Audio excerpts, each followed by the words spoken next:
everyone, welcome back to Stargazer Radio and Saph Reacts.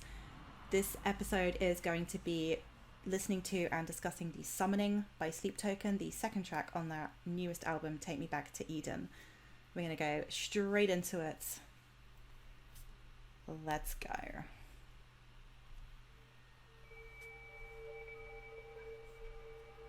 And already, that chime at the beginning.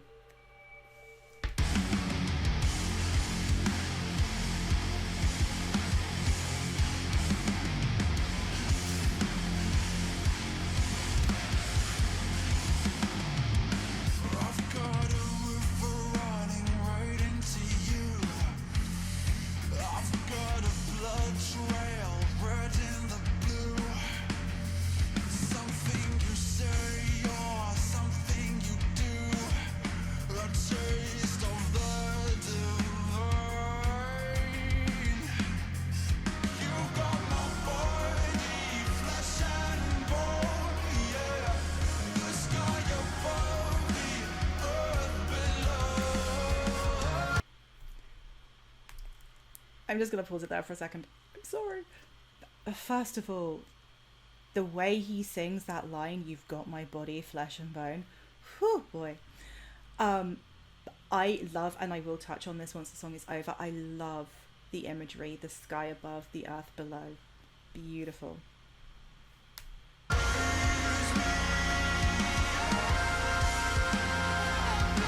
And there's those high notes again.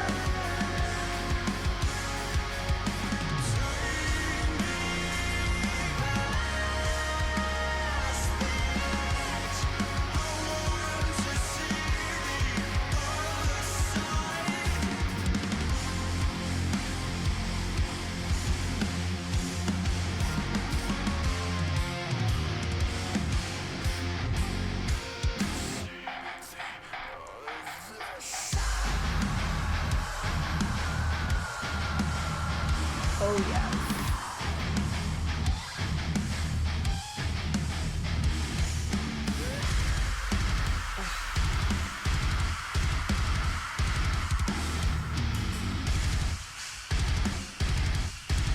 You see what I mean about the screams, right?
Just pausing it here purely because this artwork, Alex Tilbrook, you're a genius. You're an absolute genius. They look like FromSoft bosses, and I'm absolutely here for this, as you all know. Anyway.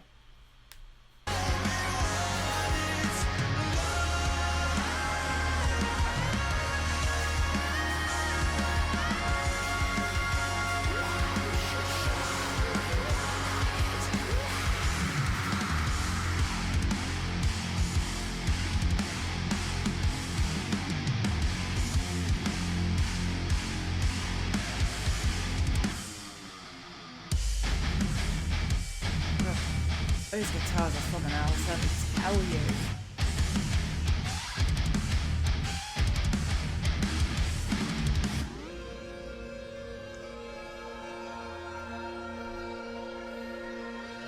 Oh yeah, meaty,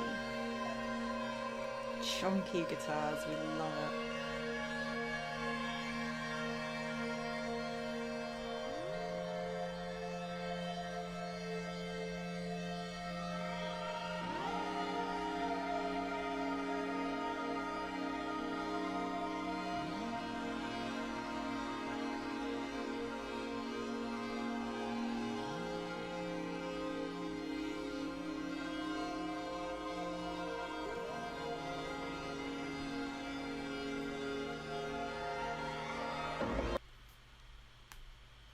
I love this bit.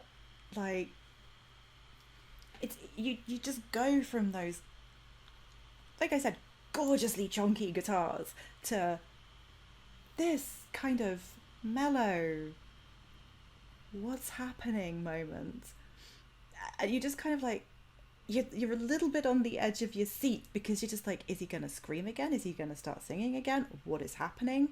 It's amazing.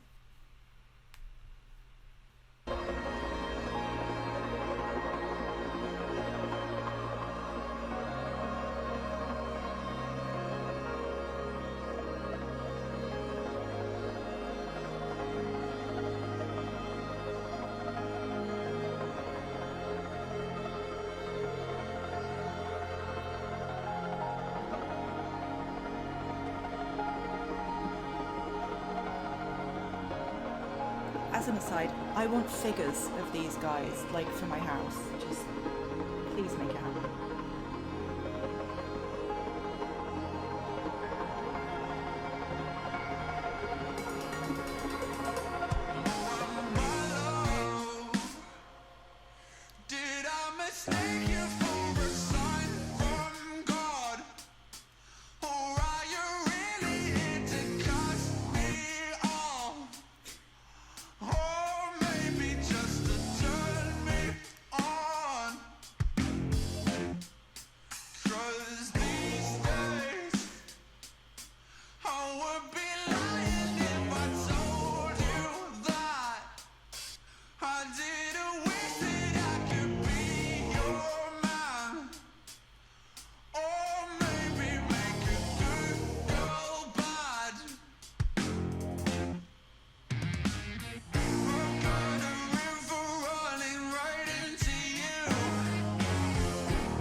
It's impossible to not shimmy to this bit. Like, what?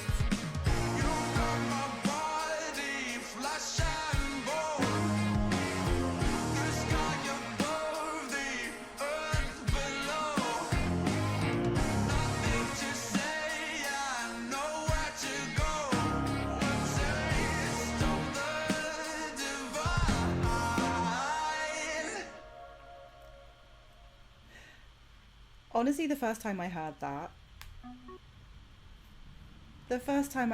I was blown away by that journey that song took me on, honestly.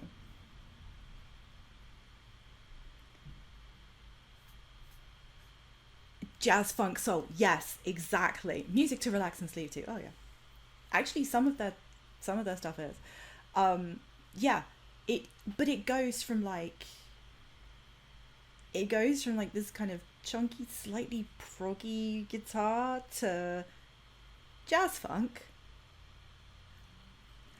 But the thing is, yeah, it's like two songs in one. But the thing is they blend it so effortlessly.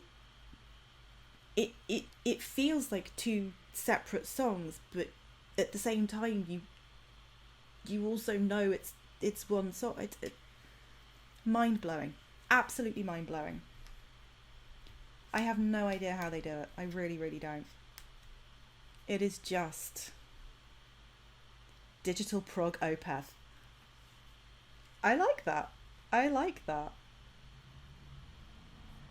So, nice comparison. I thought you'd like that. Big Opeth fans here. So again, what I'm going to do is I'm going to just say to my chat, anybody who wants to weigh in with what that song means for them or what they think the kind of deeper meaning behind it is, please do chat away. For me,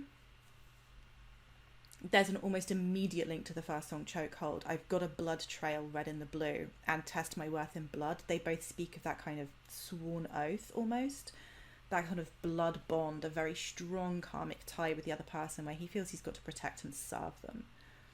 This idea is furthered by the line, "I've got a river running right into you," which, aside from the sexual connotations, I won't go into that anymore. Speaks to the very fluid and emotional connection he has. Water as an element in more esoteric traditions corresponds to emotions in the unconscious. This is made clearer with the line, "You've got my body, flesh and bone, the sky above, the earth below." He is utterly devoted to this person, and he's just given himself completely to them. Body, soul, flesh, bone, everything. As a bit of an aside to that, but also tying into it, the imagery of the sky above, the earth below is very spiritual in nature. Reminds me very much of the "as above, so below" school of thought, which is taken to mean that what happens on a higher plane of reality is reflected on the lower levels. What happens within happens without. Very esoteric imagery, and that actually occurs quite frequently throughout the album in very small, subtle ways, but they feel very deliberately placed in their delivery. He refers to this other person as a taste of the divine, granting them some kind of form of apotheosis, which is an elevation to divine status. And he's saying that there's something they say or do that keeps him hooked and returning for more. The transition to the last part of the song is such a wonderful journey. I love it. That smooth, almost kind of jazz funk sound coupled with the mellow, slightly bluesy vocals are such a stark contrast to the growls from earlier. And it feels almost like a small catharsis to me. Those growls represent something of a release for him, but that's left him questioning the nature of the relationship. And in this new almost clarity, he's wondering if the other person was really his sign from God, and is uncertain as to whether they're going to cut him off once they've gotten what they want from him. There's an element of the nature of the relationship being more of a physical, sexual thing, more from the side of the other person than him. He's wondering if they're there solely for that. Did I mistake you for a sign from God? Are you really here to cut me off, or maybe just to turn me on? And while he professes a longing to be with this person romantically, he acknowledges that it's likely something of a lust attack here. "I'd be lying if I told you that I didn't wish I could be your man, or maybe make a good girl bad." But despite this, he returns to wanting to give his all to this person, perhaps in a gesture of anything with them being better than having nothing without them in his life, reflected in the reprisal of "you've got my body, flesh and bone." So he ends by saying there's nothing to say, nowhere to go, even though he's aware that this is likely not a healthy relationship. The longing and the pining towards this other person probably isn't returned on the same level at all. He's happy and content enough with it for the moment, continuing to wish to be raised up so he can see the other side of the relationship, but wanting to stay with them further to get that taste of the divine. So for me, the summoning has 3 separate, distinct areas that all connect together. In the first, he describes his deep emotional, physical connection to this person, which progresses to the second part where he speaks about his desire for change in the situation, wishing to perhaps have more balance within that relationship and a more equal footing so that they can grow together, rather than this person being raised much higher than him to an almost godlike level. The last part speaks of his confusion and uncertainty as to the future of this relationship, although by the end it seems he's kind of settled for what he can get over expressing his concerns to the other person for fear of losing them. Again, this song, like Chokehold, has roots in fear of losing what he has with this person, and this actually leads very, very neatly into the next song, which is Granite, which we will go into in the next video. Thank you all very, very much for tuning in to the second episode of the Take Me Back to Eden discussion and analysis. We're going to move on to Granite, which will be in the playlist down below. Please do feel free to hit the like button if you've liked what I'm doing so far. Also, please feel free to add any comments you like down below in the comment section. I would love to hear from you. I'd love to hear your thoughts on this song. Thank you very much. I will see you all in the next one. Bye for now.